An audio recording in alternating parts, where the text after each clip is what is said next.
അപ്പോൾ ഇന്നത്തെ എപ്പിസോഡിൽ ശ്രുതി അങ്ങനെ ചന്ദ്രനെ വിളിച്ചിട്ട് ശ്രുതിയുടെ കാര്യങ്ങളൊക്കെ പറയാണ് കേട്ടോ. അപ്പോൾ ശ്രുതി പറയാണ് വീടും വീട്ടുകാരും ഇരുന്നില്ലാത്ത അനാഥനാണെന്ന് എന്നോട് പറഞ്ഞത്. അപ്പോൾ ചന്ദ്ര പറയാണ് ചങ്ക് തകർന്ന് അവൻ ഈ വീട്ടിൽ നിന്ന് ഇറങ്ങിയത്. സ്നേഹിക്കാൻ മാത്രം അറിയാവുന്ന എൻ്റെ കുഞ്ഞിനെ എല്ലാവരും കൂടി ഈ അവസ്ഥയിലാക്കി. ആരൊക്കെ തള്ളി പറഞ്ഞാലും അമ്മ കൂടെ ഉണ്ടെന്ന് മോൾ അവനോടൊന്ന് പറയണമെന്ന് പറയാണ് ചന്ദ്ര. അതിനുശേഷം ചന്ദ്ര ബാമനെ വിളിച്ചിട്ട് റെഡിയായി നിൽക്കുക, നമുക്ക് ഒരിടം വരെ പോകാൻ, ഞാൻ അങ്ങോട്ടേക്ക് വരാമെന്നൊക്കെ പറയാണ് കേട്ടോ. അടുത്ത സീനിൽ കാണിക്കുന്നത് സച്ചിനെയാണ് കേട്ടോ. സച്ചിയുടെ ഫ്രണ്ട് പറയാണ് ഞാനിതേ പണം അടിച്ചിട്ടുണ്ട്, നീ പെട്ടെന്ന് പോയി അത് അടിച്ചിട്ട് ബില്ല് വാങ്ങിയിട്ടേ വരാൻ പാടുള്ളൂ, മറക്കരുത്, ഇത് ഹോസ്പിറ്റൽ കേസാണെന്നൊക്കെ പറയാണ് കേട്ടോ. അപ്പോൾ സച്ചി പറയാണ് എടാ ഇത് കഴിഞ്ഞിട്ട് എനിക്ക് മറ്റെന്തുള്ളൂ, നീ ടെൻഷനൊന്നും അടിക്കണ്ട, ഞാൻ നോക്കിക്കോളാം എന്ന് പറയാണ്. അതിനുശേഷം കാണിക്കുന്നത് ശ്രുതിനെയാണ് കേട്ടോ. ശ്രുതി ഇങ്ങനെ ദേഷ്യപ്പെട്ടിരിക്കുന്നത് പോലെ ബെഡിലിരിക്കുകയാണ്. അപ്പോൾ ശ്രുതി വന്നിട്ട് ചോദിക്കേണ്ടത് എന്താണ്, എന്നോട് ദേഷ്യം എന്തെങ്കിലും ഉണ്ടോ? ആ ഉണ്ട്, ഈ കാലത്ത് ആരും വിശ്വസിക്കാൻ പാടില്ല, എന്ത് പെട്ടെന്ന് ആ മുഖത്ത് നോക്കി നുണ പറയുന്നത്. അപ്പോൾ ശ്രുതി ചോദിക്കുകയാണ് ആരാ നുണ പറഞ്ഞത്, ആരാ നിങ്ങൾക്ക് മനസ്സിലായില്ലേ? ചന്ദ്രമതി മേഡത്തിൻ്റെ മകനല്ലേ നിങ്ങൾ? അമ്മ അറിയോ? അറിയാം.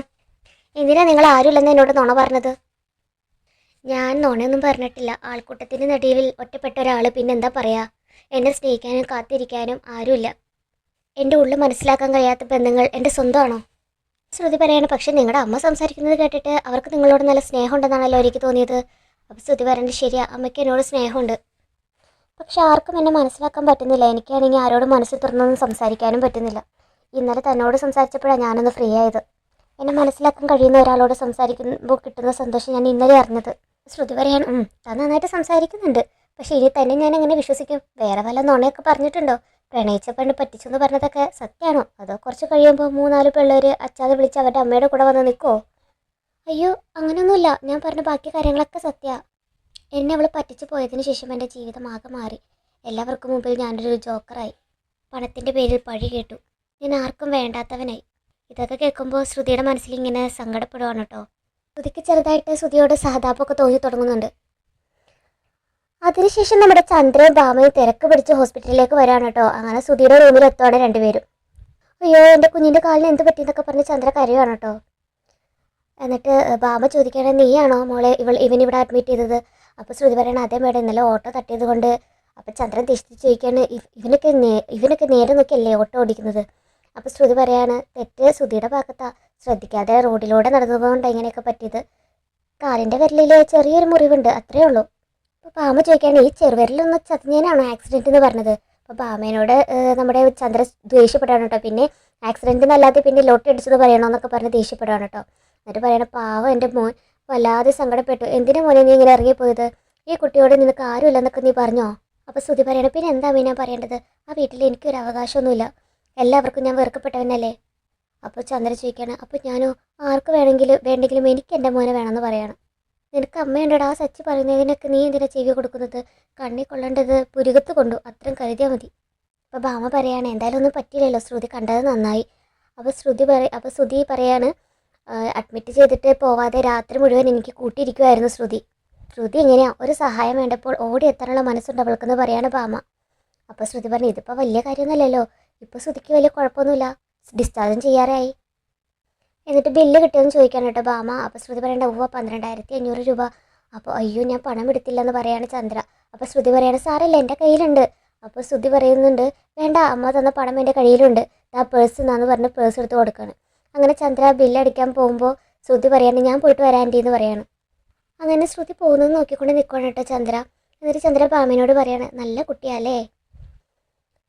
അടുത്ത സീനിൽ കാണിക്കുന്നത് നമ്മുടെ സച്ചിയും അതേ ഹോസ്പിറ്റലിൽ ഫ്രണ്ടിൻ്റെ ബില്ലടിക്കാൻ വേണ്ടിയിട്ട് ക്യൂ നിൽക്കുകയാണ് കേട്ടോ.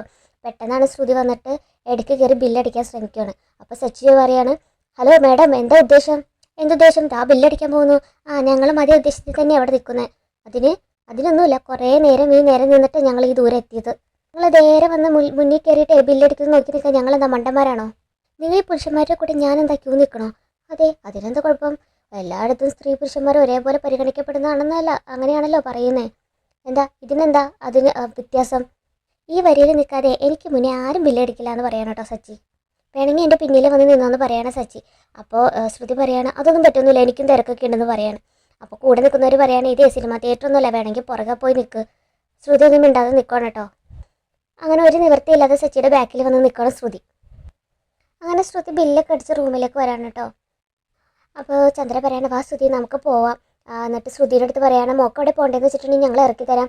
അതൊന്നും വേണ്ട, ഞാൻ പോയിക്കോളാം. എന്നാൽ ശരി, നമുക്കിനി അടുത്ത തവണ ബാമയുടെ വീട്ടിൽ വെച്ച് കാണാമെന്ന് പറയാണ്. അങ്ങനെ പോകുന്ന പോക്കിൽ ശ്രുതിയുടെയും കണ്ണുകൾ എടുക്കുന്നുണ്ട് കേട്ടോ. ഇടയ്ക്കിടയ്ക്ക് ശ്രുതി തിരിഞ്ഞ് ശ്രുതിനെ തന്നെ നോക്കുന്നുണ്ട്, ശ്രുതിനെ നോക്കുന്നുണ്ട് കേട്ടോ. അങ്ങനെ ശ്രുതിനെയും കൊണ്ട് ചന്ദ്രയും ഭാമയും വീട്ടിലെത്തുവാണ്. അപ്പോൾ ശ്രുതി പറയാണ് ഞാൻ ഈ വീട്ടിലേക്ക് ഇല്ലമ്മേ, ആരൊന്നും പറയാതെ ഞാൻ നോക്കിക്കോളാം, നീ വാന്നൊക്കെ പറയാൻ കേട്ടോ ചന്ദ്ര. മോനെ, ഞാൻ ഇന്നലെ ഉറങ്ങിയിട്ടില്ല. ഒരമ്മയുടെ ആദ്യം നീ മനസ്സിലാക്കണം, എനിക്ക് വേണ്ടിയെങ്കിലും നീ ഇവിടെ താമസിച്ചേ പറ്റുള്ളൂ എന്ന് പറയാണ്. അങ്ങനെ ശ്രുതി ഇങ്ങനെ വയ്യാത്ത കാലം കൊണ്ട് കയറുന്നത് നോക്കി നിൽക്കുകയാണ് കേട്ടോ നമ്മുടെ രവീന്ദ്രനും രേവതിയും. അപ്പോൾ രവീന്ദ്രൻ ചോദിക്കുകയാണ് നിന്റെ കാലിന് എന്താ പറ്റിയത്? എന്ത് പറയാം, കണ്ണേ കൊള്ളേണ്ടത് പുരുകത്ത് കൊണ്ടെന്ന് പറഞ്ഞാൽ മതി എന്ന് പറയാണ് ചന്ദ്ര. നിങ്ങളെല്ലാവരും കൂടി എൻ്റെ കുഞ്ഞിനെ വിഷമിപ്പിച്ച് ഇറക്കി വിട്ടതല്ലേ? ഏതൊരു വണ്ടി ഇടിച്ച് ഒരു രാത്രി മുഴുവൻ അനാഥനെ പോലെ ഹോസ്പിറ്റലിൽ കഴിഞ്ഞു എൻ്റെ കുഞ്ഞ്.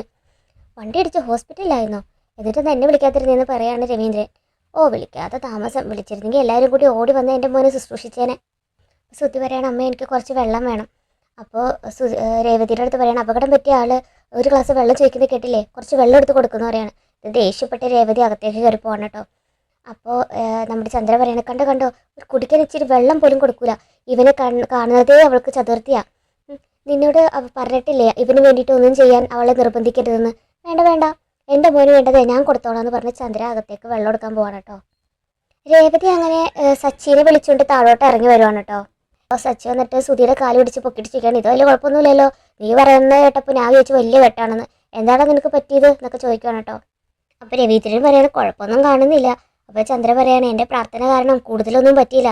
അപ്പോഴേക്കും അവൾ അവനെ പോയി വിളിച്ചിട്ട് വന്നേക്കാണെന്ന് പറയാണ് രേവതിനോട്. എന്നിട്ട് പറയാണ് ചെറുവേറിൽ നന്നായിട്ട് ചതഞ്ഞിട്ടുണ്ട്, നല്ലോണം കെയർ ചെയ്യണമെന്നാണ് ഡോക്ടർ പറഞ്ഞേക്കുന്നത്. ചെറുവേറിൽ കുറച്ച് ചതഞ്ഞാലാണ് ഇത്ര വലിയ കെട്ട് കെട്ടിയേക്കണേന്ന് ചോദിക്കണം അച്ഛൻ. സച്ച പോരോന്നൊക്കെ പറഞ്ഞ് കളിയാക്കുവാണ് കേട്ടോ. എന്നിട്ട് രവി ചോദിക്കാണ് അല്ല പാമയുടെ അസുഖമൊക്കെ മാറിയില്ലേ എന്നൊക്കെ ചോദിച്ച് രവീന്ദ്രനും കളിയാക്കുവാണ് കേട്ടോ. എങ്ങനെയുണ്ടായിരുന്നു ചന്ദ്രയുടെ ചിക്കൻ വരട്ടൊക്കെ എന്നൊക്കെ ചോദിച്ച് കളിയാക്കുവാണ് കേട്ടോ ചന്ദ്രനെ. അപ്പോൾ ചന്ദ്ര പറയണേ നീ എന്തിനാ പാമി ഇതിനൊക്കെ മറുപടി കൊടുക്കാൻ പോകുന്നത്? എൻ്റെ കാലക്കേടിന് സംഭവിച്ചതാണെന്ന് അങ്ങോട്ട് വിചാരിച്ചാൽ മതി. അല്ല എൻ്റെ കാലക്കേടെന്ന് പറയേണ്ട ആവശ്യമില്ല, ഇവിടെ ഒരുത്തി വന്ന് കയറിയല്ലോ അതോടെ ഈ കുടുംബത്തിൻ്റെ ഗതി മാറി. അപ്പോൾ രവീന്ദ്രൻ പറയാൻ ഇവൻ അനുഭവിക്കുന്നത് ഇവൻ ചെയ്ത തെറ്റിൻ്റെ ഫല, അതിന് രേവതി എന്താ പിഴച്ചത്? അതിനെയല്ല എൻ്റെ മോൻ്റെ തലയിൽ വെച്ചോ സുധിയുടെ നാശം ഇവൾ ആഗ്രഹിക്കുന്നുണ്ട്. ഇല്ലെങ്കിൽ പിന്നെ അപകടം പറ്റി വന്നു കയറിയിട്ടും ഒരു തുള്ളി വെള്ളം കൊടുക്കാൻ പറ്റില്ലെന്ന് പറയോ? അപ്പോൾ സച്ചി പറയാണ് പിന്നെ രാജ്യത്തിന് വേണ്ടി പോരാടി പരിക്ക് പറ്റി വന്നിരിക്കുന്ന ധീര ജവാനല്ലേ സ്വീകരിച്ച് വെള്ളം കൊടുക്കാൻ. ഫ്രോഡെ നിന്നെ മറ്റോള് പറ്റിച്ചു പോയി എന്നുള്ള കാരണം ശരിയാണോടാ? ഈ തലക്ക് വെളിവില്ലാത്ത മുന്നും പിന്നും നോക്കാതെ ഓരോന്ന് വരുത്തി വെച്ചേനെ ഇവളെ കുറ്റം പറയുന്നവർക്ക് തീരെ ബുദ്ധിയില്ലെന്ന് ഞാൻ പറയുള്ളൂ എന്നൊക്കെ പറയാൻ കേട്ടോ സച്ചി. നീ വന്നില്ലായിരുന്നെങ്കിലേ നിന്നെ അന്വേഷിച്ച് ഞാൻ അങ്ങോട്ട് വന്നേനെ. എൻ്റെ കാശ് തരാതെ നീ ലോകത്തിൻ്റെ ഏത് കോണിൽ പോയാലും ഞാൻ നിന്നെ പൊക്കും. അങ്ങനെ സംഭവിച്ചാലുണ്ടല്ലോ ഈ ഒരു കെട്ടല്ല, ഇതിലും വലിയ കെട്ട് നിൻ്റെ 2 കളിയിലും വരുമെന്ന് പറയാൻ കേട്ടോ സച്ചി. അപ്പോൾ രവീന്ദ്രൻ പറയണം മതി സച്ചി അവനെ കളിയാക്കിയത്, ഇപ്പം നിനക്ക് എങ്ങനെയുണ്ട് സുധി എന്ന് ചോദിക്കുകയാണ്.